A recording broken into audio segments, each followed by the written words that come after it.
하나님 감사합니다. 저에게 또 계속해서 하나님께서 또 아들이신 그리스도를 통해서 우리에게 가르쳐 주신 기도에 대해서 함께 또 공부할 수 있도록 은혜 주시고 또 그렇게 기도할 수 있도록 은혜 주심을 감사를 드립니다.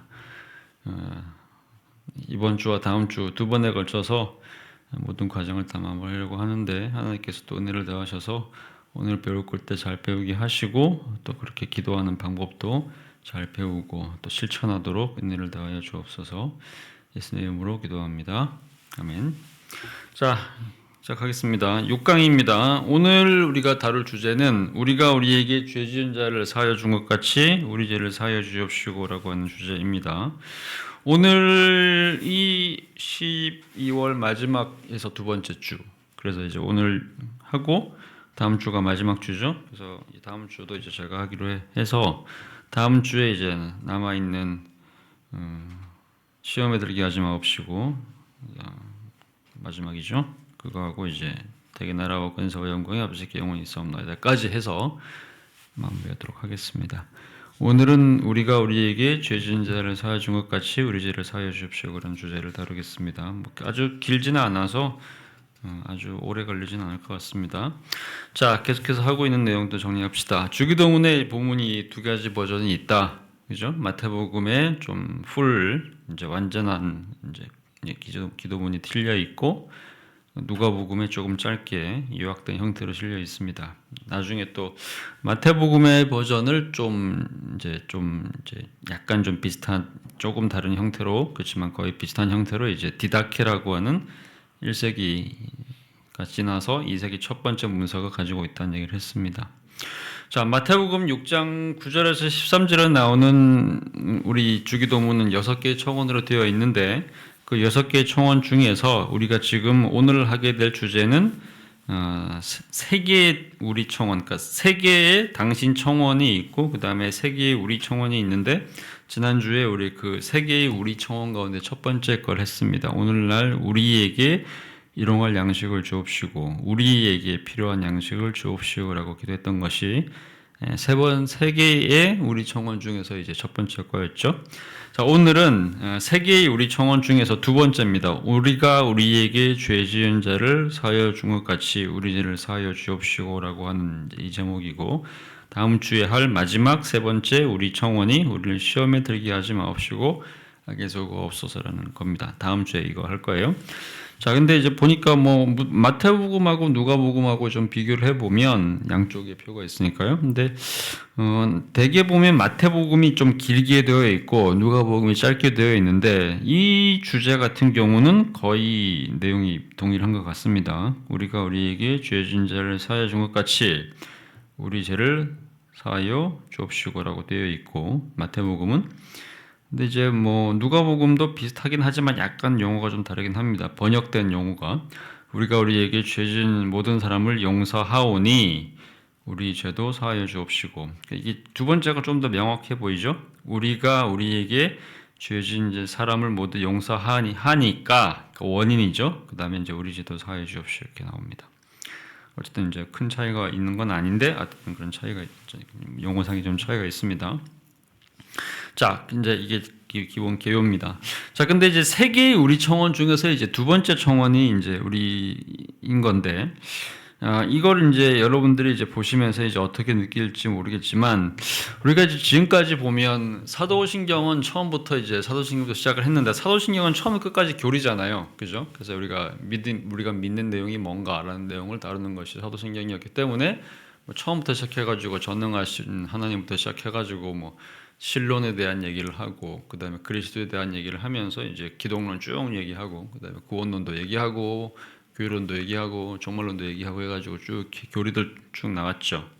그게 이제 전체적인 흐름이었고 십계명 같은 경우는 딱히 교리 중심의 책은 그 글은 아니고 행동에 대한 책입니다. 어떻게 우리가 살아야 될까라는 얘기를 하고 있는데, 근데 예를 들면 이제 주일부터 시작해서 주일 지키는 거, 안식일 지키는 거, 부모 공경하고 그 다음에 또 살인하지 말고 도둑질하지 말고 그 다음에 이웃 아내나 소유 탐내지 말라 이런 것들은 주로 행동의 문제이긴 하지만 이제 그 부분들은 주로 실천과 윤리죠. 근데 그 앞에 나오는 하나님에 대한 네 가지 십계명 같은 경우는 이게 나름대로 신학적인 내용들이 있죠. 그래서 이제 하나님의 속성에 대한 얘기를 많이 하고 우상숭배를 하지 않아야 되는 이유, 다른 신을 섬기면 안 되는 이유가 뭐냐면 하나님이 어떤 분인가라고 하는 것이 이제 전제가 깔려 있는 거이기 때문에 이거는 일종의 신론 같은 겁니다. 그러니까 신학적 교리와 하나님에 대한 신학적 교리하고 그다음에 이제 거기에 대한 실천이 연결되어 있는 부분이었죠. 그래서 나름대로 꽤 이렇게 교리적인 부분들이 많이 들어 있었다는 얘기죠. 그러니까 완벽하게 처음부터 끝까지 다 교리인 사도신경, 그다음에 한 절반 정도 또는 최소 굉장히 많은 부분이 교리인 십계명, 그죠? 근데 주기도문은 지금까지 내용을 보면 교리가 거의 없었어요. 그죠? 하늘에 계신 우리 아버지, 이건 부분적으로 좀 교리일 수 있긴 하겠지만, 근데 그 이외에 뭐, 이름이 거룩히 여김을 받으시오며, 나라의 마옵시며, 뜻이 하나서는 이제 기도인 거죠. 간구였고, 특히 이제 일용할 양식 주오시오. 이거는 그냥 기도였지, 실천적인 내용이었지, 딱히 교리적인 내용이 없었단 말이죠. 근데, 주기도문에 거의 신학적인 내용이 들어있는 거의 유일한 구절이 바로 이 구절인 것 같습니다. 우리에게 죄 지은 자를 사하여 준 것 같이 우리 죄를 사하여 주옵시오라고 하는 이 구절 안에 기독교 신앙의 핵심이 다 들어있는 거잖아요. 그러니까 예를 들면 첫 번째가 이제 죄라는 것이 이제 존재합니다. 죄가 왜 중요하냐면 죄라는 것을 강조하는 교회 다른 신앙이 별로 없어요. 불교, 유교, 이슬람 물론 다 죄에 대한 얘기를 하긴 하지만 이것이 전제이거나 처음 시발점은 아닙니다. 뭐 좋은 행동, 선한 행동에 대한 얘기를 하긴 하지만 그러니까 죄를 용서받아서 구원받는다 이런 얘기는 기독교에서만 하는 얘기거든요. 유대교나 기독교, 그죠? 예를 들면 뭐 불교 같은 거 생각해봐요. 불교 같은 경우에 죄 얘기도 하지만 죄보다는 주로 내 안에 있는 어떤 그 고통 얘기를 많이 합니다. 그래서 어떻게 하면 고통을 이겨낼 수 있을 것인가. 그 다음에 이제 뭐 여러 가지 어떤 그 고통으로부터 오는 여러 가지 삶의 애환들과 이런 것들. 이제 그런 것들을 어떻게 이겨낼 것인가. 돌을 닦음으로써 고통을 하나씩 이제 덮고 또는 이제 망각하고 그것을 이제 이겨내는 과정을 통해서 열반에 이르는 이런 걸 얘기하는 거죠. 그러니까 죄를 용서받고 이런 개념이 없는 거죠. 그죠? 그것도 없고 유교도 마찬가지예요. 유교 같은 경우는 유교는 죄 얘기를 거의 안 합니다. 그죠? 유교는 그냥 일종의 이제 사회 질서 같은 것이기 때문에 어떻게 하면 이제 내가 효를 다할 것인가, 충을 다할 것인가, 의를 다할 것인가, 관계에 대한 얘기를 하는 거지. 뭐 태어날 때부터 사람이 죄인이었냐 아니었냐 이런 얘기 전혀 안 한단 말이죠. 그죠? 그런 게 없거든요. 그러니까 교리적인 면에서 죄를 강조하는 교회는 이제 신앙은 기독교밖에 없는 거죠. 자, 그렇기 때문에 이거는 뭘 전제하고 있는 거냐면 죄부터 얘기를 합니다. 그러니까 우리가 태어날 때부터 죄인으로 태어난다는 사실을 일단 먼저 얘기를 하고 이게 이제 인간론의 핵심인 거죠. 그 다음에 그렇게 된 인간이 어떻게 하면 용서받고 구원받는 거냐? 용서이죠. 죄가 있으면 죄인이라는 사실이 전제이기 때문에 그 죄인이라는 전제가로서 우리가 하나님의 영원한 생명을 얻기 위해서는 이제 용서를 받아야 되거든요. 하나님으로부터. 그죠? 죄인이라는 사실을 하나님께서 이제 기억을 하지 않으시고 우리를 의인으로 대신 인정해주는 이제 과정이 필요한데 물론 거기에 예수님이 이제 중간에 있는 거죠. 근데 어쨌든 간에 이제 그래서 이 기도 제목은 죄에 대한 얘기를 하고 있고 용서에 대한 얘기를 합니다. 그리고 죄를 얘기하고 용서 얘기를 하면 당연히 어디까지 가는 거냐면 영원한 생명까지 가는 거죠. 영생. 그러니까 죄와 용서와 영생이라고 하는 세 가지 키워드가 여기 들어있죠.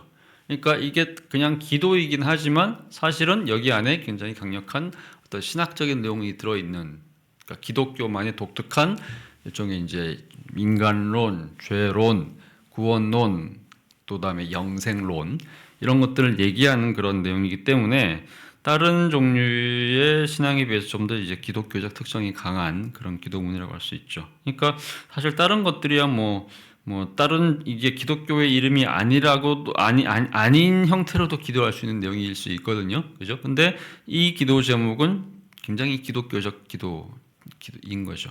모든 종교에 다 기도가 있잖아요.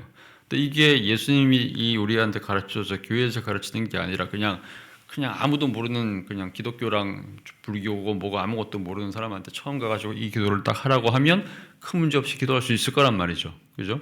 근데 어쨌든 간에 이제 이 기도 제목은 좀 더 의미 있는 내용이라고 할 수 있습니다. 그래서 이제 1번입니다. 죄와 용서와 영원한 생명이라고 하는 세 가지 기독교의 중요한 키워드가 들어있는 교리적인 그런 기도라고 할 수 있어요. 기독교 교리 핵심과 신학의 핵심 이렇게 얘기할 수 있습니다.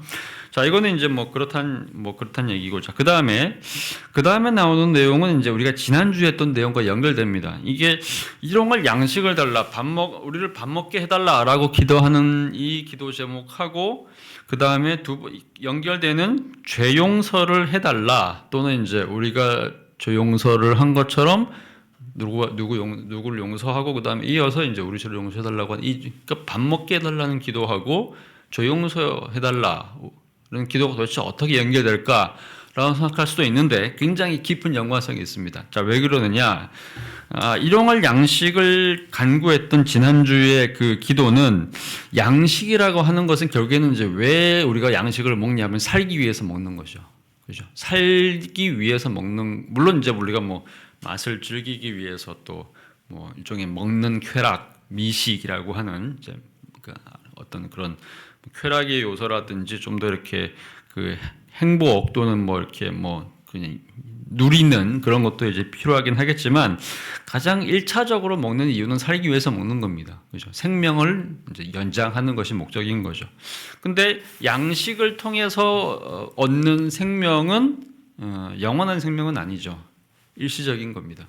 그죠? 그렇잖아요? 우리가 뭐 아무리 이제 좋은 음식을 먹어도 그 좋은 음식이라고 하는 것의 그 효과가 뭐 우리가 하루 세 끼를 먹긴 하지만 우리가 제도상 그렇게 돼 있으니까 세 끼 먹는 거지. 만약에 우리가 이제 과거에 우리 조상들이 하루에 한 끼 먹는 어떤 원칙을 만들었다 그러면 그냥 하루 한 끼만 먹고 그냥 그건 이제 그 양식이 하루를 이제 버티는 게 되겠죠. 뭐 엄청나게 가난해가지고 우리가 하루에 한 번 먹은 거 가지고 한 뭐 일주일씩 이제 버틸 수는 있겠죠. 그러면 어쨌든가 일주일 정도 연장이 되는 겁니다. 연명이 되는 거죠.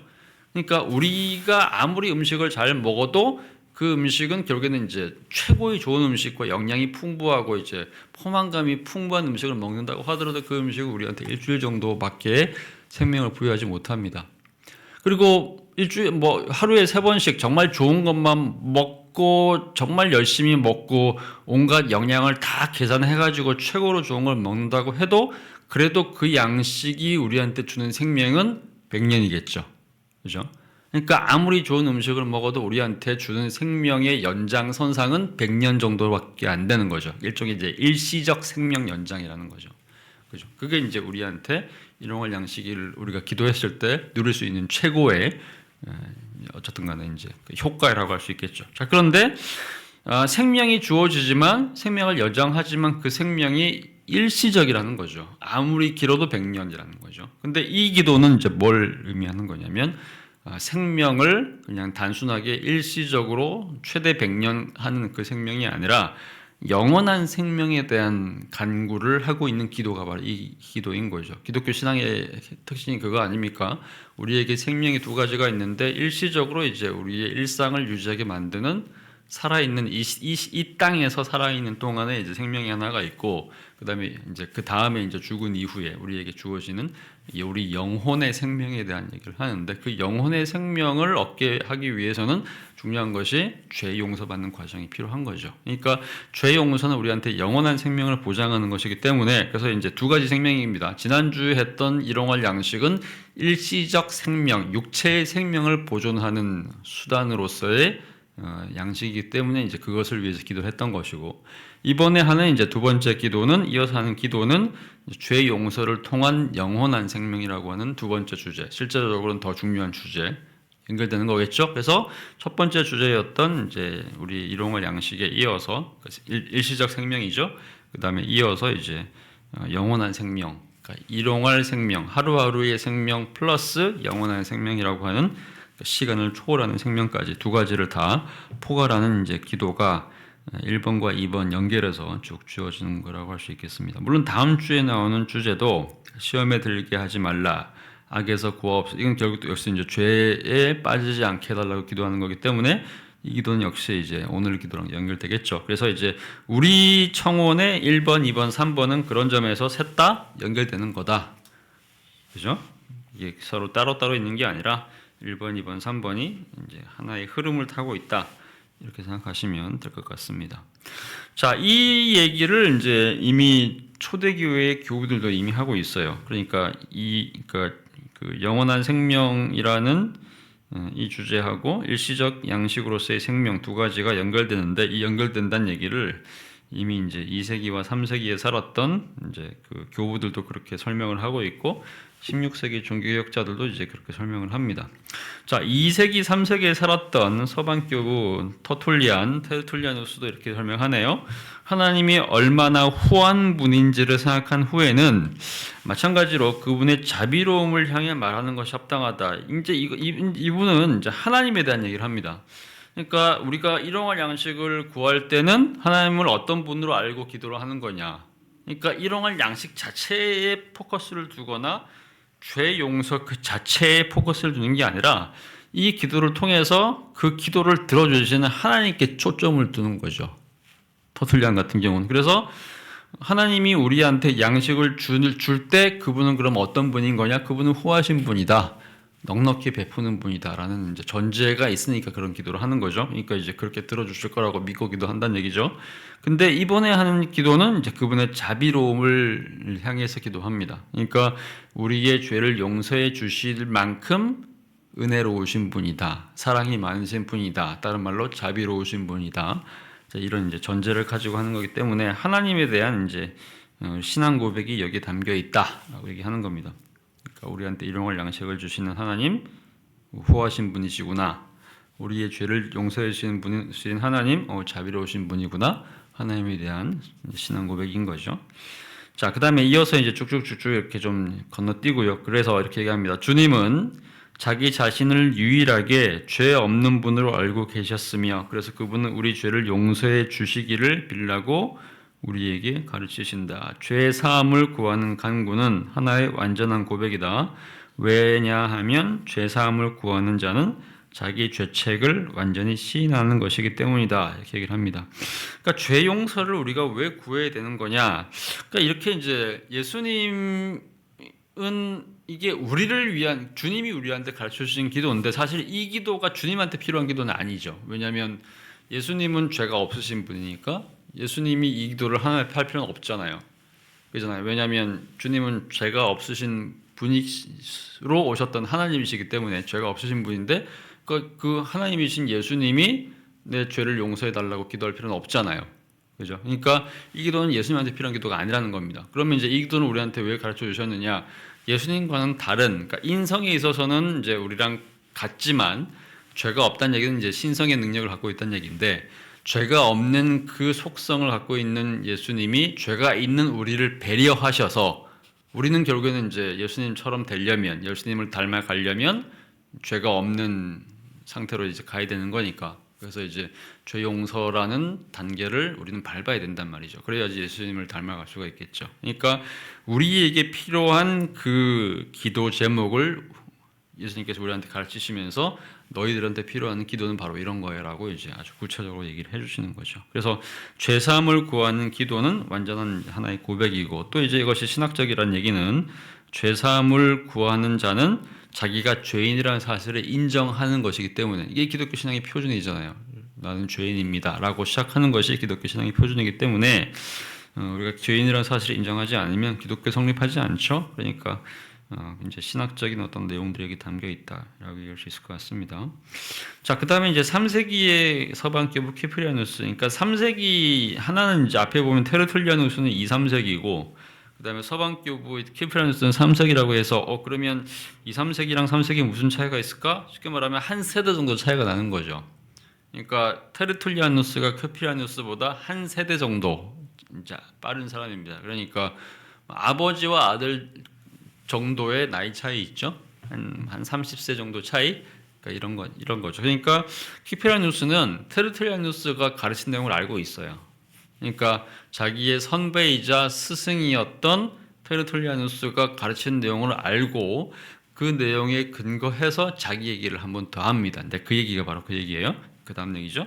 먹을 것이 채워진 후에는 죄사함을 구하는데, 먹을 것이 채워진 후에 이게 뭐죠? 지난주에 했던 그 기도 제목인 거죠. 우리에게 일용할 양식을 주옵시오라고 얘기하면서 기도했더니 하나님께서 우리에게 일용할 양식을 주셨다는 겁니다. 그러니까 먹을 것이 채워졌어요. 그 다음에 먹을 것이 채워지고 난 이후에는 그럼 이제 뭘 기도를 하는 거냐? 죄 용서를 이제 하나님 앞에 구합니다. 이는 하나님께서 먹이시는 사람이 하나님 안에서 살 수 있게 하기 위해서이고, 그러니까 하나님은 우리를 먹이시는데 그냥 양식을 먹는 것만으로 하나님의 사람이 됐다고 볼 수는 없죠. 그죠? 왜냐하면 하나님은 모든 사람한테 다 음식을 주시거든요. 그잖아요. 하나님께서, 우리가 성경에도 그런 얘기 나오죠. 하나님께서 예수 믿는 사람, 죄 용서 받은 사람한테만 뭐 해를 비춰 주셔가지고 곡식들이 자라고, 그 다음에 동물들이 막 성장하고, 그 다음에 과일들이 있고 이런 게 아니잖아요. 모든 자연은 그냥 그 자체로 하나님께서 이제 키우십니다. 창조의 대상이 피조물이기 때문에. 근데 그거를 먹고 하루하루 연명하는 사람들은 꼭 구원받은 사람들, 죄 용서받은 사람들만은 아니죠. 그죠? 그러니까 모든 사람들은 다 하나님의 은혜에 근거해서 모든 사람들이 다 하루하루를 먹고 살 수 있죠. 모든 사람들뿐만 아니라 모든 동물들과 생물들도. 그런데 그 이상이 필요하단 말이죠. 그죠? 이게 뭐냐? 하나님 안에서 살 수 있어야 된다는 얘기죠. 그러니까 모두가 다 먹는데 모두가 다 구원받는 것은 아니고, 구원받는 사람은 하나님께서 먹이는 사람들 중에서 일부만 구원받는 거기 때문에 그 사람들은 어디까지 가야 되는 거냐? 죄 용서 받는 데까지 가야 된다는 얘기를 하는 겁니다. 자, 그래서 현재 덧없는 생명뿐만 아니라, 덧없는 생명이라고 하는 것은 그러니까 이제 아까 일시적인 거죠. 그러니까 이제 먹고 그날의 생명을 유지할 수 있는 생명, 이것이 덧없는 생명입니다. 그러니까 덧없다는 얘기는 이제 되게 허무하다 이런 식으로 해석되기도 하지만, 여기서 말하는 표현은 이제 영원한 생명이 아니라 그때그때 살아갈 수 있는 생명을 얘기하는 거죠. 일용할 생명, 또는 아까 얘기했던 것처럼 뭐 길어봤자 이제 100년의 생명 뭐 이런 거 얘기하는 거죠. 그래서 그 덧없는 생명에 대한 이제 해결을 지난 기도로 했기 때문에 이제는 영원한 생명, 그죠? 영원한 죄 용서와 그 다음에 이제 우리가 이 땅에서 100년 동안 살고 난 이후에도 영원히 유지될 그 생명을 얻는 두 번째 기도까지 연결될 수 있도록 이제 기도하는 것이 바로 이제 이 기도다, 이렇게 얘기를 합니다. 그래서 이 두 가지 생명이 다 유지될 수 있도록 이제 하기 위한 기도가 이 두 번째 기도였다, 이렇게 얘기합니다. 그러니까 죄를 사함 받으면 우리는 이 영원한 생명으로 나아갈 수 있다. 그러니까 그러니까 이 두 가지 기도는 이제 순서가 있다는 얘기를 하는 거겠죠. 당연히 물론 뭐 죄 용서 받고 나서 먹을 수도 있는 거지만, 뭐 대체로는 이제 먹는 거, 일시적인 거 먼저 먹고 나서 그다음에 영원한 생명을 이제 얻는 기도까지 연결되도록 얘기를 하는 겁니다. 자, 그다음에 이제 16세기의 종교개혁자 루터도 이제 이런 배경 속에서 계속해서 얘기를 합니다. 우리의 다음 간구는 이것이니 우리 죄를 사해 주십사 하는 것이요. 그죠? 그다음에 또 그분께서 날마다 우리에게 그토록 풍성하게 마련해 주시는 은혜로운 것들을 우리가 수치스럽고 배영망덕한 태도로 오용하는 것을 방관하시지 말라는 것이다. 그러니까 이제 이렇게 얘기합니다. 우리에게 날마다 그토록 풍성하게 마련해 주시는 은혜로운 것들, 그러니까 일용할 양식 얘기하는 겁니다. 일용할 양식을 우리한테 매일매일 풍성하게 주시는데 그냥 그거 먹고 입 딱 씻고 그냥 떨어져 버리는 거, 그거는 배영망덕한 거란 얘기죠.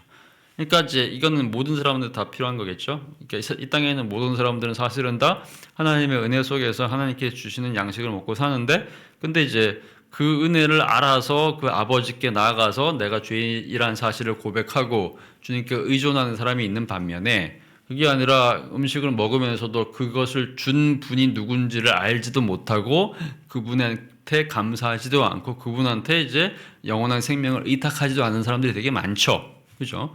그러니까 이제 이 기도는 이제 말하자면 이제 우리한테 매일매일에 먹을 걸 주시는 그 하나님께 나아가서 그분이 누군지를 알아보고 그다음에 이제 그분한테 우리의 죄를 고백을 하면서 그 다음 단계의 영원한 생명을까지 누리도록, 이제 누릴 수 있도록 우리를 도와달라라고 간구하는 데까지 나아가는 것이 배영망덕하지 않은 것이다, 이런 얘기를 루터가 쭉 하고 있는 겁니다. 자, 그래서 이제 그런 점에서 이제 굉장히 중요한 이제 연결고리가 있는 기도였다, 이렇게 얘기할 수 있을 것 같습니다. 자, 그 다음에 이제 다시 이제 얘기하자면 아까 얘기했던 겁니다. 주기도문에서 거의 유일하게 신학적인 명제를 담은 청원이다 이렇게 얘기를 했습니다. 아까 얘기했던 것처럼 이제 이 기도 제목이 다른 제목들은 그냥 일용할 양식, 그냥 하루하루의 어떤 살아가는 삶 이런 것들 중심으로 이제 기도를 했는데 이 기도는 이제 죄인이라는 사실, 우리가 죄인이라는 사실, 그리고 우리는 죄 사함이 필요하다.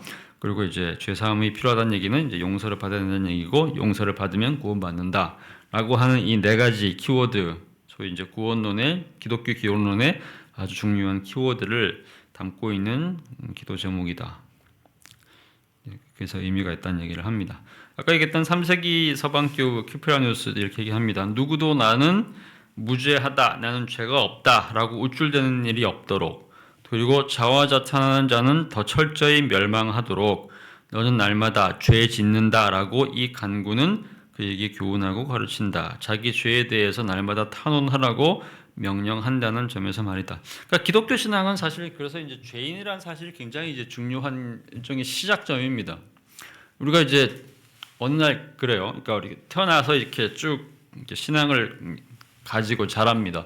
대개 보면 이제 뭐 아버지가 이미 신앙인의 경우에 저를 모태 신앙으로 이렇게 자라거나 아니면 이제 뭐 그땐 시간 처음 모태 신앙은 아니더라도 교회를 오래 다닌 사람들이 그냥 자연스럽게 그냥 교회 문화에 젖어들거든요. 그래서 그냥 자연스럽게 이제 교회 문화에 막 젖어 들어가지고 그냥 습관적으로 이제 예배를 드리면서 우리가 막 죄고백도 하고 하죠.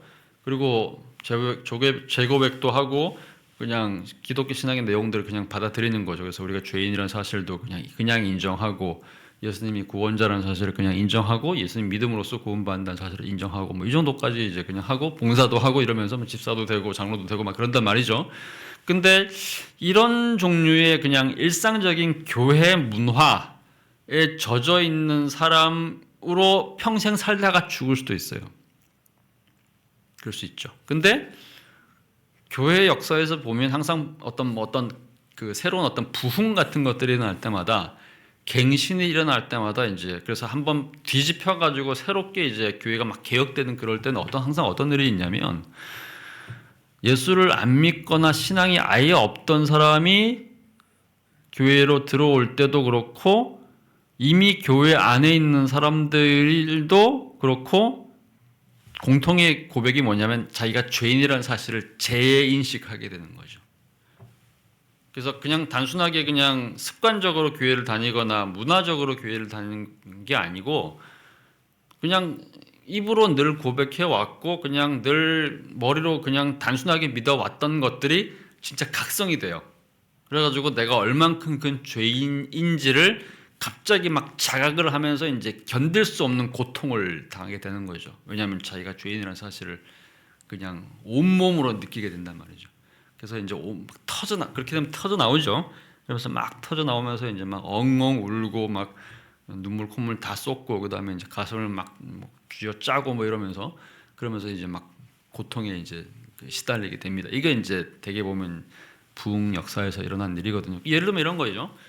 가장 대표적인 사건이 이제 뭐 교회사에서 여러 나라에서 여러 때들이 있었는데 한국에서 이제 1907년에 있었던 평양 대부흥이 이제 그런 거였어요. 그 평양 대부흥이 그냥 특이한 게 아니라 그냥 일상적으로 이렇게 그 매년 있는 신년 대부흥회 이런 걸 했어요. 우리도 그런 거 하잖아요. 뭐 딱 1년 딱 처음 시작했을 때 한 일주일 동안 이제 뭐 우리가 딱 시간 잡아가지고 전교인 특별 새벽기도회 뭐 이런 걸 한다거나 이렇게 해가지고 1년에 한 번씩 이렇게 마음을 다 잡는 그런 종류의 행사가 교회마다 있거든요. 근데 그런 것들을 이제 1907년에 이제 평양 내에서 한 겁니다. 1907년이면 평양에 기독교가 들어온 지 27년이 됐을 때예요. 1890년, 그러니까 한국에 처음 기독교가 들어온 건 1884년이고요. 그 다음에 6년 뒤에 평양에 처음 이제 기독교가 시작됩니다. 사무엘 마하펫이라고 하는 선교사 통해 가지고 1890년인데 그때부터 이제 평양의 복음 전파가 엄청 잘 돼가지고 17년 만에 이제 평양이 뭐 한국의 예루살렘 이러면서 이제 굉장히 숫자가 되게 많아졌어요. 압도적으로 이제 많은 사람들이 이제 교회로 들어오게 되면서 서울이나 이제 전라도 뭐 경상도 지방보다 훨씬 더 기독교인들이 많아진 지역이 평양이었거든요. 물론 이제 거기에 대한 이유들 여러 가지 얘기를 합니다. 예를 들면 뭐 이제 뭐 서울, 경기나 경상도나 전라도 같은 경우는 소위 이제 유교 문화가 워낙 강하고 특히 이제 뭐 양반 문화, 보수적인 양반 문화 이런 것들이 여전히 굉장히 강하고 농업 중심의 사회였기 때문에 어떤 새로운 변화나 외부의 어떤 새로운 메시지 이런 것들에 굉장히 저항적인 그런 동네란 말이죠. 근데 평양 지방 같은 경우, 서북 지방 같은 경우는 옛날부터 그러니까 이미 이제 그 조선 시대에 굉장히 이제 우리가 지금은 호남과 이제 전라도가 굉장히 이제 그 남북한 나뉘고 난 이후에 남한에서 좀 배척받는 땅이란 그런 느낌을 갖고 있잖아요.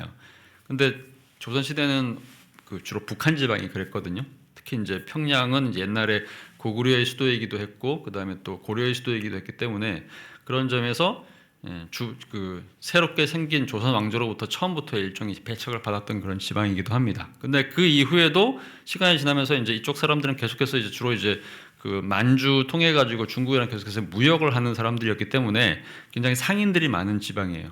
그 다음에 너무 춥고 땅도 황량하고 하니까 벼농사 같은 농사가 안 된 동네죠. 그러니까 농업이 발전할 수가 없는 지역이죠. 그러다가 이제 19세기 정도가 돼가지고 홍경래 난이라고 하는 큰 사건이 하나 터졌는데 이게 이제 일종의 쿠데타였거든요. 조선 왕조를 뒤엎으려고 하는 사건. 그래서 홍경래 난을 진압하고 난 이후에 한국 정부에서 조선 정부에서 의도적으로 평양을 비롯한 평안도 사람들을 철저하게 소외시킵니다. 완전 다 외면하게 만들어 가지고 외면을 해버리면서 그때부터 이 지역에서 장원급제 해가지고 관리가 된 사람들이 거의 없어요. 그러니까 모든 시험을 다 오히려 이 사람들을 배제하거나 이 사람들이 좋은 성적을 내도 조작을 하거나 뇌물을 써가지고 여기 있는 사람들이 관원이 되지 못하도록 이게 이제 평양 분위기란 말이에요. 그러다 보니까 이 지역에 있는 사람들은 먹고 살기 위해서 뭐 관원이 된다거나 뭐 양반층의 어떤 세도가 이런 것들을 누릴 수가 없게 되겠죠. 그럼 이 사람들이 먹고 살 수 있는 유일한 방법은 뭐냐면 장사하는 거죠. 그래서 그때부터 이제 장사를 막 하기 시작하는데 그러면서 이제 중국을 왔다 갔다 하면서 이제 이때부터 이미 이 서북 지방은 일종의 상인 세력들이 굉장히 강한 세력이었죠. 그러다가 조선 말기에 이제 기독교가 들어오다 보니까 기독교 또 새로운 문명이잖아요. 그 다음에 기독교를 당시에 이제 믿게 되면 이제 말하자면 이제 새로운 세계에서 새롭게 주역이 될 수 있는 세대가 왔기 때문에 그런 점에서 사회학적으로 또는 이제 문화적으로 설명한다면 경제학적으로 설명한다면 기독교가 왜 그렇게 평양 지역에서 빨리 성장했는가를 설명한 이유 중에 하나가 그겁니다. 그러니까 이미 이제 보수적인 기반이 다 상실된 상태에서 새로운 문화를 받아들일 수 있는 사람들이 워낙에 많았던 지역이 평양이었다 이렇게 얘기를 하고 그래서 이제 평양이 신자가 많이 생겨났다 이렇게 얘기를 많이 하죠. 중산층 특히 이제 뭐 상업적 중산층 이렇게 얘기를 많이 합니다. 자본주의 어떤 뿌리가 되는 사람들인 거죠. 근데 그렇게 됐다고 하더라도 1907년이면 이제 한 17년 정도 이제 지났을 때인데 신자가 되게 많긴 해요. 근데 이 사람들이 그냥 교회를 신앙을 가지고 들어오기도 했지만 많은 경우에 일종의 출세를 위해서 들어온 경우들이 되게 많단 말이죠. 왜냐하면 교회 갔더니 영어 가르쳐 주더라. 선교사들이 와가지고 영어로 얘기하더라. 그럼 영어 배울 수 있잖아요. 그럼 그 당시에 영어를 배우게 되면 새로운 세대에 소위 말해서 이제 그 일종의 출세할 수 있는 길이 되잖아요. 과거가 종결되고 그 다음에 이어서 과거 대신에 이제 말하자면 이제 새로운 문화적 가장 그 앞선 코드가 되는 거니까. 그 다음에 선교사들에서 온 학교, 기독교인들에서 온 학교에 들어가게 되면 처음부터 학교에서 공부를 하게 되는 거니까 학벌을 이제 자연스럽게 이제 성장을 시키게 되면 역시 또 사회에서 성공할 수 있는 그죠 출세할 수 있는 길이 더 이제 높아지겠죠. 그러니까 그런 이유들 때문에 교회로 온 사람들이 정말 많았단 말이죠. 자녀들도 그렇게 그런 이유로 자녀들을 학교에다 보내고 교회에다 보내고. 그러니까 교회가 말하자면 일종의 사회 센터 같은 역할을 하게 되면서 교회에 들어와서 신진 학문을 배우고 신진 네트워크를 형성을 하면서 사회적 출세의 길이 열린다는 이유 때문에 교회에 오는 사람들이 정말 많았죠. 그리고 그런 사람들이 시간이 지나서 열심히 교회 다니고 충성하고 헌금하고 하니까 그 사람들한테 자연스럽게 집 사주고 권 사주고 장로 준단 말이죠. 이해가 되시죠? 그래서 굉장히 많았죠. 근데 그것이 진짜 신앙은 아니잖아요. 왜냐하면 순수한 목적이 아니니까. 그 사람들은 순수한 목적이라고 생각할 수도 있겠지만 사실은 내면을 깊이 파고들면 순수한 게 아닌 거죠. 복음과는 관계가 없을 수 있는 거잖아요. 그런데 그런 사람들에게 1907년에 일어난 소위 평양 대부흥이 완전히 뒤집는 사건이 된 겁니다. 와가지고 이제 그날 딱 1월 첫 주에 평양 장대영 교회에서 사람들이 모여가지고 일단 부흥회 집회를 한단 말이죠. 그냥 참석했어요. 뭐 열심히 참석하고 뭐 일종의 소셜 네트워크처럼 이제 사람들이 이제 모이고 추석하고 그다음 거기서 이제 어떤 자기 직분에 맞게 참석하고 하는 것은 당연한 거니까 참석을 했는데 이 집회에서 설교자들이 선교사들과 이제 한국인 그 부흥사들이 평소랑 똑같이 설교를 합니다. 그러니까 처음에는 이제 한 며칠 동안 아무 반응이 없어요. 그냥 평소 때처럼 설교하고 평소처럼 예배하고 평소처럼 막 기도를 한단 말이죠. 그런데 한 며칠 지나고 나서부터 갑자기 엄청나게 이제 냉담한 냉기가 막 사람들은 막 수천 명이 앉아 있는데 진짜 그때 수천 명이 뭐였어요? 수천 명이 앉아 있는데 그냥 평소 때랑 똑같이 설교하고 예배를 드리는데 뭔가 이렇게 굉장히 냉담한 느낌들, 더 이상 뭐 이렇게 뭐 나가지 않는 그런 느낌들, 뭔가 이렇게 벽에 막혀 있는 그런 느낌들로 꽉 차가지고 뭔가 폭발할 것 같은 그런 이제 분위기 감지되는 상황인 거죠. 근데 그런 상황에서 이제 그 당시에 이제 선교사 중에 이제 그레엄 리라고 하는 이제 그 장대영 교회 이제 담임하는 선교사가 있었는데 이 선교사가 와가지고 설교를 하려고 하는데 이제 그 기록에 그런 얘기도 나옵니다. 설교를 하려고 하는데 도무지 말이 안 나오는 거예요. 뭔가 이렇게 가슴이 막 답답해가지고 숨이 막 그냥 잘 안 쉬어지고 마치 공황장애 그런 증상처럼 막 쪼그라드는 그런 느낌이고 막 숨이 안 쉬는 그런 상황인데 이 사람이 이제 더 이상 뭔가를 할 수가 없으니까 기도하자라고 얘기를 한 겁니다. 그러면서 이제 기도합시다 이러면서 기도를 하면서 이제 역시 기도 말이 안 나와요. 뭐라고 했냐면 그냥 이제 평양 말로 그냥 아바디 이렇게 합니다. 아바디 하고 그 다음에 또 말이 안 나옵니다. 그냥 아바디 하고 한숨 푹 쉬고 아바디 하고 한숨 팍 쉬고 이게 그분이 그날 설교한 모든 내용이에요. 근데 그 분위기가 지속이 된 상태에서 갑자기 청중 속에서 막 엉엉 우는 막 소리들이 막 들리기 시작합니다. 근데 그게 막 퍼져나와가지고 갑자기 모든 사람들이 막 펑펑 울기 시작하면서 막 가슴을 막 쥐어뜯고 막 떼굴떼굴 그런 일들이 막 생기는 거죠. 갑자기 이제 자기가 죄인이라는 사실을 사람들이 막 인식하기 시작합니다. 딱히 설교자가 무슨 얘기를 한 것도 아니에요. 성령이 임한 거죠. 성령이 임해가지고 사람들이 이제 진짜 자기가 죄인이라는 사실을 인정하기 시작하면서 그 죄의 그 무게와 고통 때문에 사람들이 숨도 못 쉬면서 막 가슴을 막 쥐어뜯고 막 눈물 흘리고 그다음에 죄 고백을 막 하는 그런 데 벌어지고. 근데 그게 한 일주일 동안 지속이 됩니다. 그게 평양 대부흥이에요. 평양 대부흥에서 뭔가 엄청난 설교가 있었던 것이 아니에요. 그 다음에 그거를 막 사람들이 막 조작을 하려고 뭔가 프로그램 같은 것들을 만든 것도 아니에요. 뭐 엄청나게 강력한 밴드가 와가지고 막 기타 치면서 막 드럼 치면서 사람들의 분위기를 선동한 것 그런 거 없어요. 그런 거 하나도 없습니다. 아무것도 없어요. 그냥 기도만 한 거란 말이죠. 그리고 실제로 기도하면서 한 얘기는 뭐냐면 아바디밖에 없었어요. 근데 성령이 임하니까 이건 사람들이 인공적으로 조작한 게 아니잖아요.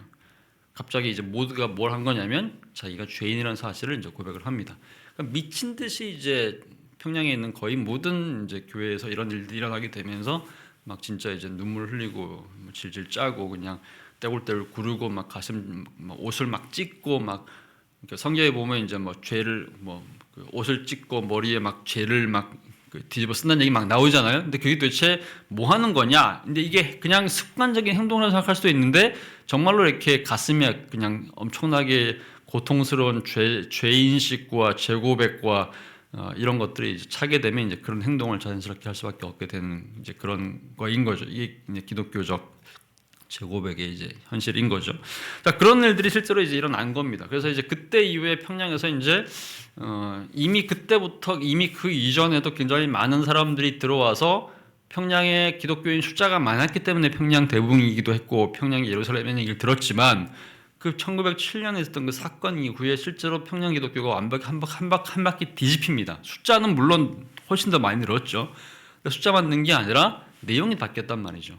단순하게 와가지고 출세하거나 성공하거나 또는 이제 자기 이름을 과시할 수 있는 어떤 사회적 공간으로서의 교회가 아니라 진짜 죄인이라는 사실을 자각한 사람들이 모여서 자기가 죄인이라는 사실을 철저하게 고백하고 이제 그에 근거해서 신앙생활을 하는 사람들이 이제 늘어난 교회, 그러니까 진짜 신자들의 교회가 된 것이 평양 대부흥의 효과이자 역할이었던 거죠. 자, 그래서 이제 그런 점에서 이제 이 기도가 굉장히 중요하다는 겁니다. 그러니까 이렇게 얘기하는 거죠. 그러니까 큐프라누스가 한 얘기죠. 누구도 나는 무죄하다라고 우쭐대는 일이 없도록, 그리고 자화자찬하는 자는 더 철저하게 멸망하도록 너는 날마다 죄 짓는다라고 이 간구는 그에게 교훈하고 가르친다. 자기 죄에 대해서 날마다 탄원하라고 명령한다는 점에서 말했다. 그러니까 이게 이제 그냥 우리가 습관적으로 외우는 주기도문으로서는 도무지 이것이 우리한테 그런 효과가 나타날 가능성이 별로 없긴 할 거예요. 그죠? 근데 이것이 실제로 인생에 한 번 또는 뭐 없을 수도 있죠. 여러 차례에 걸쳐가지고 일종의 이제 부흥회 같은 어떤 경험들을 통해가지고 실제로 이제 이런 것들이 이제 자각되는 일들이 이제 가끔씩 있을 수 있죠. 그래서 지금은 별로 그런 게 없는데 우리가 이제 여러분들이 어릴 때는 그랬을 것 같아요. 여러분들이 어릴 때 중고등부 이렇게 또는 청년의 수련회를 가면 어떻게든지 여러분들이 죄인이라는 사실을 자각시키기 위해서 그 전도사님들이나 이렇게 교사 선생님들이 이렇게 프로그램들을 막 만들잖아요. 그런 거 하셨어요? 캠프파이어 뭐 이런 거 하면서 이제 불 막 켜가지고 하면서 죄를 다 이렇게 끄집어내라 이러면서 이제 종이에다가 막 죄를 막 적어가지고 캠프파이어 할 때 이제 막 불태우면서 이제 나는 죄인이라는 사실을 막 자각시키려고 했고 그런 거 없었어요? 소문교회는 점잖은 교회에서 그런 거 안 했나? 하여튼 이제 그게 이제 80년대, 90년대의 교회 문화였어요. 어떤 경우에 이제 많은 경우에 그것이 약간 좀 이렇게 인위적인 면이 분명히 있긴 하지만, 근데 이제 그렇게 해가지고 그냥 누구누구의 아들, 누구누구 집사님, 누구누구 장로님, 누구누구 목사님 아들로서 딸로서 교회를 다니다가 그런 경험을 하면서 이제 자기가 진짜 죄인이라는 사실을 경험을 하고 그때 이후에 이제 다시 재헌신을 해가지고 뭐 목회자가 된다거나 선교사가 된다거나 뭐 이제 선교단체 간사가 된다거나 이런 식의 그 헌신하는 사람들이 굉장히 많았죠. 어쨌든 간에 이제 그런 종류의 이제 신앙 고백이 사실 필요할 겁니다. 자기가 죄인이라는 사실을 잘 인정하는 그런 과정이 사실 필요한 거죠. 자, 그래서 이제 4, 5세기의 동방교부 크리소스토모스 이런 얘기를 합니다. 지극히 큰 악을 없애주신 이후에 그리고 인간이 다시 죄를 범한다고 하더라도 말로 다할 수 없는 큰 은혜를 베푸신 이후에 그분은 이들을 사함받을 만한 자들로 여기신다. 그러니까 이제 어쨌든 간에 이제 우리한테는 큰 악이 있고 여러 가지로 이제 큰 죄들이 있는데 그런 큰 죄를 용서하기를 이제 대기하고 계신다는 거죠, 하나님께서. 그래서 우리가 죄인이라는 사실을 인정하고 죄를 용서해달라고 기도하는 순간 하나님은 언제든지 우리를 받으시고 용서하시고 은혜를 베풀 준비가 되어 있다라고 하는 것이 이제 존재라는 거죠. 그러니까 예수님께서 도대체 이 기도를 왜 우리한테 가르쳐줬냐 이거죠.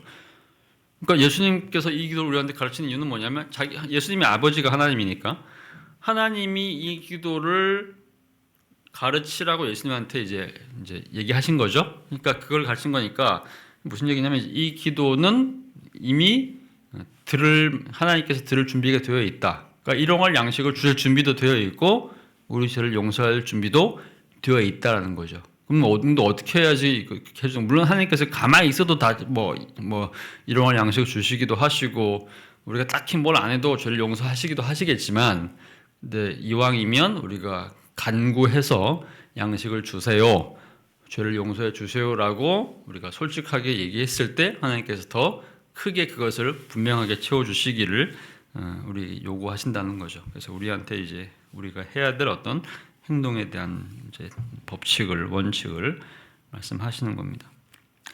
자, 이 비슷한 내용들이 주기도문에 나온 이 구절과 비슷한 내용들이 성경에 몇 군데 나옵니다.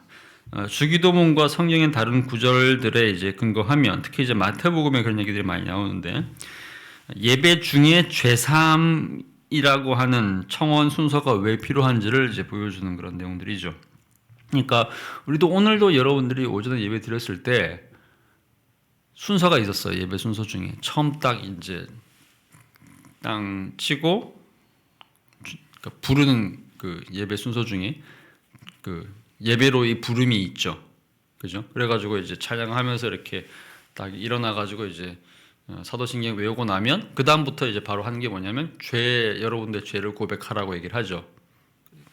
그래서 여러분들이 일주일 동안 지은 죄를 고백을 하고 이제 그거를 이제 대표 인도하시는 분들이 이제 대표로 또 기도해서 하나님께 용서를 구하는 기도를 드리고 그 다음에 바로 이제 성경 읽고 하나님 말씀 듣는 걸로 가잖아요, 그죠?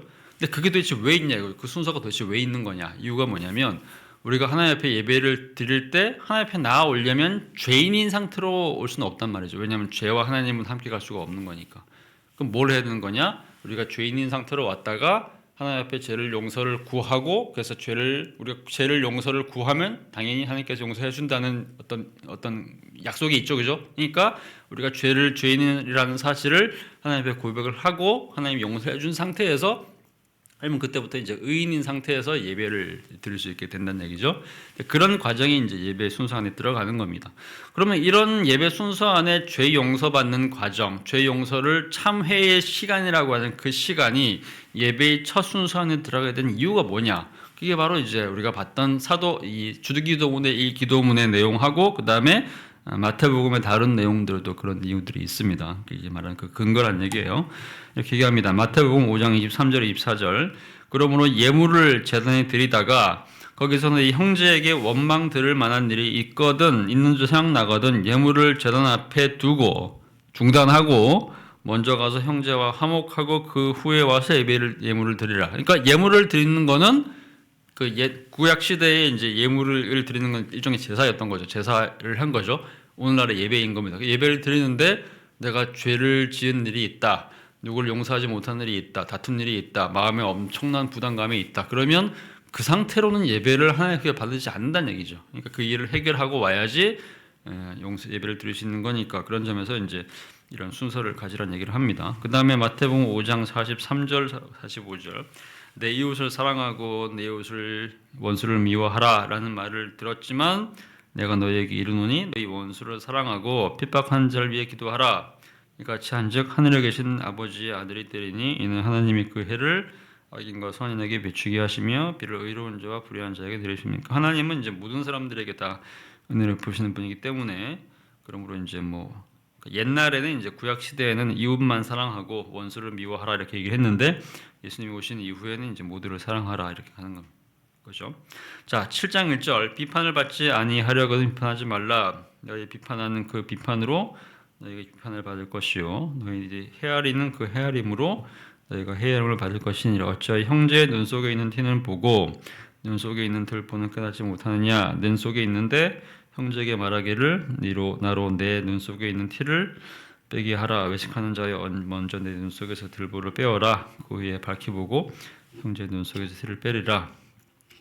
마태복음 18장 23절 35절은 그냥 설명만 하자면, 그러니까 지금 이제 1만 달란트 빚진 자, 그러니까 엄청나게 이제 1만 달란트라는 큰 빚을 탕감받은 한 사람이 이제 탕감을 해줬는데, 근데 이제 그보다 훨씬 작은 빚을 진 자기 친구나 자기가 지인을 용서하지 않고 이제 갚으라고 막 이제 폭력적으로 행동을 한 거죠. 그러니까 이제 악하고 게으른 종아 이런 얘기를 쭉 하는 얘기들입니다. 그래서 이제 이런 내용들이 이제 있는 이유는 뭐냐면 이 기도 제목에 이제 중요한 포인트가 여기 들어 있는 거죠. 이 기도에 보면 우리가 우리에게 죄 지은 자를 용서해 준 것 같이 우리 죄를 사하여 주옵시고, 그러니까 그냥 우리 죄를 사하여 주옵시고라고 기도하지 않고, 이 주기도문의 기도 중에 우리에게 일용할 양식을 주옵시고 우리 죄를 사하여 주옵시고 이렇게 기도하지 않잖아요, 그죠? 그렇게 기도하지 않고 우리 죄를 용서받는, 우리의 죄가 사함받는 전제를 얘기를 합니다. 근데 그 전제가 뭐냐면 우리한테 뭔가 우선권을 주고 있어요, 하나님이, 그죠? 우리가 뭔가 먼저 해야지 우리 죄를 용서하겠다 이렇게 얘기를 합니다. 근데 그 우선권이라는 게 뭐냐면 우리가 우리의 형제, 우리가 아는 지인들, 우리가 아는 이웃 사람들에게 우리가 그 사람의 죄를 용서하거나 그 사람과 화해하지 않았다면 너희도 나에게 죄 용서를 받지 못하고 너희도 나와 함께 화해하지 못하리라 라고 얘기를 하는 거죠. 그러니까 기본적으로 우리의 죄를 용서할 준비가 되어 있으시지만 하나님께서 우리에게 요구하시는 것은 단순하게 내가 너를 용서해 준다는 차원이 아니라 하나님과 우리와의 관계보다 그만큼이나 중요한 것이 뭐냐? 우리와 우리 이웃과의 관계가 중요하다라는 얘기를 이제 전제를 하는 거죠. 자, 그래서 이런 성경 구절에 근거해가지고 예배 의식 순서, 예배 순서라고 하는 것이 이렇게 결정이 되는 거죠. 자, 그래서 이런 주기도문과 이 구절들에 근거해가지고 고대 교회부터 이제 예배 의식이라고 하는 것이 이제 시작이 됩니다. 그러니까 물론 처음 기독교가 등장한 그때부터 예배 의식이 정해진 건 아니에요. 왜냐하면 보면 이제 성경에 나오는 그 첫 교회가 이제 사도행전 보면 사도행전 2장에 오순절 성령 강림과 함께 첫 교회가 시작이 됐죠, 그죠? 그게 이제 예루살렘 교회라고 하는 겁니다. 근데 그 예루살렘 교회에는 뭔가 없는 게 되게 많아요. 예를 들면 건물도 없잖아요. 왜냐하면 이제 건물이 실제로 이제 교회 건물이 생기는 거는 300년 정도 더 뒤입니다. 왜냐하면 300년 이전, 313년 이전까지는 기독교가 핍박 내내 받던 그런 시대였기 때문에 기독교는 이제 합법적인 종교가 아니었죠. 불법 종교란 말이죠. 마치 우리 전주에서 이렇게 전동성당이 지금은 건물이 생겼지만 그 이전에 정동성당 이전에 있었던 수많은 천주교인들은 다 죽어가지고 막 처형당하고 그랬잖아요. 그게 치명자산, 그 뒤에 있는 게 치명자산이죠. 치명자라는 얘기가 순교자라는 얘기거든요. 그런 식으로 죽었단 말이죠. 그러니까 초기 교회 사람들은 공간에서 자유롭게 예배 드릴 수 있는 사람들이 아니었기 때문에 300년대 이전까지는 교회에 건물이 없었어요. 그러니까 우리가 지금 갖고 있는 교회에 상상하는 교회의 기본적인 모델이 없죠? 없습니다. 심지어는 우리가 지금 가지고 있는 성경, 정경도 없어요. 이건 이미 전에 사도신경 얘기하면서 얘기했었죠. 성경이 갖고 있는 그 텍스트라고 하는 것이 이제 신약 성경의 27권인데 그 27권에 해당하는 성경 텍스트가 목록이 정해진 것도 역시나 313년 이후입니다. 그 이전까지는 없었단 말이죠. 그 전까지는 쪽복음들이죠. 그러니까 부분적으로 이제 마태, 마가, 누가, 요한 중에 뭐 하나라든지 두 개라든지 아니면 이제 뭐 바울이 쓴 여러 서신들 중에서 한두 개 정도 뭐 이런 식으로 갖고 있다거나 또는 이제 27권에 들지 않은 어떤 다른 문서들을 가지고 예배를 드릴 수 있을 가능성이 있겠죠. 그러니까 우리가 알고 있는 것처럼 정확한 성경 이런 것도 없는 겁니다. 또 뭐가 없는 거냐면 성직자 제도로 한 것도 사실은 그때까지는 없었어요. 왜냐하면 처음에는 이제 예수님이 제자들이었던 사도들이 이제 살아있는 동안은 복음 전파하고 예배 막 드리고 했을 거예요, 그죠? 근데 예수님의 제자들은 결국에는 정해진 12명이 있는 거고 그 12명이 만약에 로마 제국은 거대한데 로마 제국의 사이즈는 대한민국 한 200개 정도가 들어가는 사이즈란 말이죠. 근데 그런 어마어마한 여러 지역들의 교회가 흩어져 있는데 예수님의 12제자들은 12명밖에 안 되잖아요. 그러면 만약에 교회가 300개, 400개다. 그러면 그 수많은 교회들에서 제자들이 역할을 감당할 수는 없겠죠? 그죠? 그러니까 그런 수많은 200개, 300개 되는 흩어져 있는 교회들에서는 그걸 어떻게 예배를 드렸느냐? 쉽게 말하면 이제 거기 있는 가장 연장자들이거나 가장 이렇게 똑똑한 사람이거나 가장 이렇게 성경을 잘 이해할 수 있는 어떤 지성적인 사람 그런 사람들이 이대로 정해가지고 아마 예배도 인도하고 설교도 하고 했을 거예요. 근데 그때 당시에 그 설교자가 무슨 목사라는 이름으로 불리거나 사자라는 이름으로 불리거나 한 것도 아니란 말이죠. 그러니까 제도가 없단 말이죠. 그죠? 정해진 예배 순서도 없어요. 그러니까 초기에는 한 200년 가까이 사실상 우리가 지금 갖고 있는 거의 모든 교회의 시스템과 체계라는 것이 없었습니다. 성직자 제도도 없었고 성경도 없었고 교회 건물도 없었고 예배 순서도 없었고 음악 악기 이런 건 당연히 전혀 없죠. 그죠? 이게 이제 초기 한 200년 정도의 교회 모습이거든요. 근데 이렇게 아무것도 없다가 아무것도 없긴 했지만 그럼에도 불구하고 초기의 기독교인들이 아직 완벽하게 합의된 건 아니죠. 왜냐하면 합의는 313년 이후에나 가능한 거거든요. 왜냐하면 이제 그때부터 이제 교회가 뭐 정상적으로 모일 수 있는 거니까. 그래서 모든 전 세계에 있는 교회의 예배의 형식과 순서를 표준화하는 작업은 313년 이후에나 가능했던 얘기입니다. 그렇지만 이것이 표준화되기 이전에 이미 성경에 나오는 내용을 근거로 기독교인들은 이렇게 예배를 드려야 한다는 일종의 느슨한 합의 같은 것들이 있어요. 근데 그런 느슨한 합의 가운데서 가장 중요한 것 중에 하나가 뭐냐면 예배를 시작하고 난 이후에 가장 이른 시기에 뭐부터 해야 된다? 죄 고백부터 해야 된다. 이것이 아니면 예배의 수가 없다라는 전제죠. 왜냐? 예수님께서 주기도문에서 그렇게 가르쳤고 그 다음에 이런 성경 구절들에 근거하면 그런 내용들이 있으니까. 그러니까 시작하자마자 뭘 했냐면 예배를 딱 시작하자마자 이제 제일 먼저 생긴 게 이겁니다. 죄인이죠. 회중입니다. 회중이 자기가 죄인이라는 사실을 인정하는 죄고백. 그러니까 뭐 태어날 때부터 이제 우리는 원죄란 것이 있으니까 우리가 태어날 때부터 죄인으로 태어나는 것이고 또 주중에 또 수많은 죄를 지었을 거 아닙니까? 그러니까 이제 우리가 죄인이라는 사실을 인정하고 그 다음에 우리의 죄를 용서해 주십시오라고 사죄를 청원을 하는 겁니다. 그죠? 그러면 이제 그 당시 예배를 인도하는 사람, 그것이 이제 나중에는 이제 목회자가 되겠고, 뭐 사제가 되겠고, 그래 되겠죠?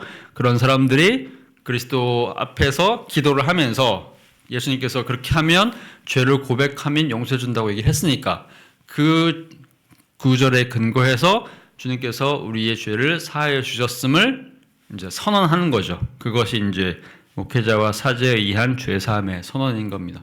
근데 이것만으로 끝나지 않았어요. 하나 더 합니다. 뭘 하고 있냐면 하나님께서 우리의 죄를 용서하셨지만 하나님이 죄 용서하는 것만으로 끝난 게 아니란 말이죠. 우리가 읽었던 이 구절들, 주기도문과 나머지 구절들에 근거하면 두 가지가 필요합니다. 하나님과 화해하는 거, 하나님으로부터 죄 용서 받는 것도 필요하지만 두 번째는 뭐죠? 하나님뿐만 아니라 이웃과 다른 사람들과 화해하고 그들로부터 용서받는 것까지 두 가지가 포함되는 거죠. 그죠? 그러니까 이 두 가지가 일어나지 않으면 예배에 들어올 예배자가 될 자격이 없다라는 겁니다. 그래서 이제 뭘 한 거냐? 하나님께서 우리의 죄를 사해 주셨다는 선언을 하고 난 다음에는 회중들끼리 이제 일종의 이제 화해의 제스처를 취합니다. 그래서 이제 상호 화해하고 용서를 구하고 그다음에 이제 뭐 어디까지 가냐면 소위 이제 사랑의 입맞춤이라고 하는 성경에 그런 얘기 되게 많이 나오죠. 사랑의 입맞춤. 그러니까 그 당시 물론 이제 뭐 로마와 그리스의 이제 시대의 문화가 인사 자체가 이제 입맞춤 하는 거니까 입맞춤이 되게 자연스러웠겠죠. 그래서 입맞춤 하면서 말하자면 이제 죄 용서를 이제 확인을 하는 거죠. 물론 시간이 지나면 이제 물론 이것이 제도화되다 보면 뭐 우리도 마찬가지지만 그러니까 여러분들 이렇게 뭐 맨날 이렇게 우리 박충건 목사님이 스타일이 그렇잖아요. 설교할 때마다 사랑합니다라고 얘기하세요. 뭐 이러면서 뭐 약간 한번 하세요. 뭐 이렇게 주님의 사랑 이렇게 얘기하라고 맨날 시키잖아요, 그죠? 근데 실제로 우리가 별로 사랑하지 않으면서 막 사랑한다고 얘기하잖아요. 하라고 하니까 어쩔 수 없이 그잖아요. 사실상 뭐 진짜 사랑하지도 않으면서 그다음에 실제로 이제 그 사랑한다고 얘기하는 그 사람이랑 사실은 옆에 앉아 있지만 우리 별로 관계가 안 좋을 수도 있잖아요. 근데 그렇다고 해서 거기서 막 죄 용서를 다 이렇게 구구절절 얘기하고 당신이 나한테 이렇게 했는데 빨리 나한테 죄를 용서를 구하세요. 이렇게 얘기하고 해결하고 그러지는 않죠. 형식적으로 되긴 하죠. 그죠? 그렇지만 어쨌든 간에 이제 이런 종류의 과정 자체가 필요하다는 얘기는 뭐냐면 할 때마다 양심이 찔리는 게 있을 거란 말이죠. 왜냐하면 이게 안 되면 사실은 참된 신자가 되기 힘들다는 어떤 원칙 같은 것들이 여기 있는 거니까. 어쨌든 그런 식으로 해서 이제 예배 순서 안에 이제 하나님께 죄 용서 구하는 과정과 그 이웃끼리 형제들끼리 이제 서로 이제 죄를 용서하는 화해하는 그런 이제 순서가 이제 공식화되는 거죠. 물론 지금은 우리가 이걸 조금 변형시키긴 했을 겁니다. 그래서 똑같이 가지만 뭐 입맞춤을 하지는 않죠. 왜냐하면 이제 입맞춤이라는 문화 자체가 우리한테는 없으니까. 그래서 악수로 대신 한다거나 이건 또 서양에서 그런 것 같고, 그러니까 서양에서는 아마 요즘 제가 서양에서 이제 예배를 좀 들어보면 서양 교회들 제가 유학할 때 일어나가지고 이렇게 어쨌든 서가지고 이렇게 서로 악수하면서 이제 인사하고 이렇게 하는 것 같아요. 악수하고 인사하고. 근데 우리는 또 이렇게 또 그렇게 해가지고 악수하고 이런 건 아닌 거니까 그냥 앉아가지고 이렇게 이렇게 고개 숙이는 거죠. 그러니까 우리는 이제 한국에서는 회중의 상호 회의와 사랑의 인사, 그죠? 이 정도로 이렇게 형식이 정해진 겁니다. 그래서 사실은 이제 이것이 굉장히 중요한 의식이긴 합니다. 왜냐하면 이것이 기독교인들의 표준이기 때문에 예수님께서 정하신 거죠. 형식화되어 있긴 하지만 사실은 어쨌든 간에 하긴 해야 되는 겁니다. 왜냐하면 이 과정이 전제되지 않고는 예배를 하나님께서 받으시지 않는다라고 이제 이미 선언을 하신 거기 때문에. 그래서 이왕이면 모두가 다 서로 화해한 상태에서 예배를 드리는 것이 가장 좋겠지만 그렇지 않더라도 이제 이런 고백들을 끊임없이 하면서 일종의 자극을 하는 거죠. 양심의 가책을 계속해서 느끼게 되면서 어느 순간에는 둘 사이에서 또는 누군가와의 관계에서 생기는 어떤 앙금이나 상처, 미움 이런 것들을 어느 때에는 해결해야 된다라고 하는 일종의 마음의 자극을 주는 거죠. 그래서 사실은 이런 것들이 굉장히 중요합니다. 근데 사실은 그게 쉽지는 않죠, 그죠? 그래서 가끔씩은 어떤 부흥이 필요합니다. 그런 일이 실제로 일어날 수 있는, 우리가 스스로가 감당할 수 없기 때문에 하나님이 특별한 은혜를 베푸셔가지고 그 일을 할 수 있는 어떤 특별한 하나님의 은혜, 하나님의 도움이 필요하기도 한 거죠. 근데 그런 부흥이 이제 요즘은 거의 없는 것 같아요. 어쨌든 좀 슬픈 일입니다. 자, 그래서 이제 이 기도는 특이하게도 역시 이제 하나님께서 이제 우리가 일용할 양식을 구하면 하나님께서 우리에게 일용할 양식을 주시고, 우리가 죄 용서를 구하면 하나님께서 우리를 용서하시고, 이렇게 하면 사실 제일 쉬운데 편하잖아요. 근데 일용할 양식을 구할 때랑 달리 우리가 죄를 용서해달라고 기도할 때에는 거기 앞에 전제되는 뭔가를 하나님께서 이제 조건을 부딪혔단 말이죠. 그러니까 우리가 우리 스스로 누군가와의 관계에서 용서를 베풀지 않으면 하나님도 우리에게 용서를 베풀지 않겠다라고 하는 일종의 굉장히 이제 무서운, 굉장히 무거운 조건 하나를 부딪혔죠. 그죠? 근데 그런 점에서 이 기도가 굉장히 힘든 기도일 수 있겠어요. 쉽지 않죠. 그죠? 그런 점에서 이제 주기도문이 이제 편한 기도는 아닐 수 있어요. 왜냐하면 우리에게 책임을 요구하시기 때문에. 자, 그래서 4세기 동방교부인 이사의 그레고리우스라고 하는 사람이 이렇게 설명을 했습니다. 이 구절은 우리에게 은혜를 베푸는 사람에게 다가갈 때는 우리 또한 누구에겐가 은혜를 베푸는 사람이 되어야 한다고 말하는 것이 분명하다. 선하고 의로운 사람에게 다가갈 때는 우리 또한 선하고 의로워야 하고, 하나님은 자비롭고 자애로운 분이시기 때문에 우리 또한 자비롭고 자애로워야 한다. 또한 모든 다른 면에서도 마찬가지다.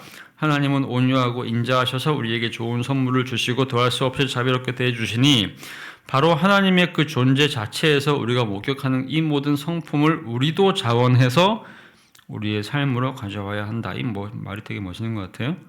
악한 사람은 선한 사람의 친구일 수 없고 불순한 생각에 빠져있는 사람은 정결한 사람의 친구일 수 없다. 마찬가지로 자비가 부족한 사람은 아무리 하나님께 나아간다고 주장해도 하나님께서 요구하시는 사람과는 거리가 멀다. 이는 누구든지 자기에게 빚진 사람을 압제하는 이는 바로 그런 종류의 삶을 살기 때문에 하나님의 사랑에서 멀어진다는 뜻이기도 하다. 잔인함과 선함 사이에, 자애로움과 무자비함 사이에 무슨 교통이 있을 수 있겠는가? 그러므로 누구든지 하나님의 사랑에 다가가려고 하는 사람이라면 그런 무감각한 태도를 이제 버려야 한다. 이제 결론입니다. 이상하지만 여기서 일의 순서가 뒤집힌 것처럼 보인다. 왜냐하면 우리가 하나님을 본받는 사람이 될 수 있기를 구하는 것이 아니라 하나님이 우리를 본받으시기를 구하시기 때문이다. 그러니까 우리가 먼저 용서를 해야지 하나님도 우리를 용서하시게 하는 거니까 우리한테 모범을 하나님께 먼저 요구를 하세요. 그리고 나서 우리를 본받겠다고 하나님이 얘기를 한다는 얘기죠. 이 되게 특이한, 성경에서 거의 나오지 않는 사례죠, 그죠? 그래서 하나님이 우리를 본받겠다고 구하신다. 하나님의 선함을 본받는 게 참된 복인 것처럼 이제 우리가 무언가 선한 일을 할 때 하나님도 우리를 본받으시기를 감히 구한다. 우리가 다른 사람에게 행한 일을 하나님께서 우리에게 행해 주시기를 구한다. 나는 가련한 구걸꾼일 뿐이고 하나님은 온 우주를 다스리시는 주권적 통치자이시지만 그럼에도 하나님을 섬기는 나를 본받으시리라는 것이다. 이 간구에서 우리는 하나님을 향해서 이렇게 말한다. 저는 제게 빚진 사람들의 빚을 거둬들이지 않고 탕감해 주었습니다. 빚을 탕감해 달라는 한탄을 듣고 그 사람들을 편안히 돌려보냈습니다. 이제 하나님께서도 똑같이 나에게 해 주십시오. 그러니까 되게 부담스러운 기도죠. 저 용서를 해 주시는데 조건을 붙이셨어요. 다른 사람들을 용서할 때 나도 용서하겠다.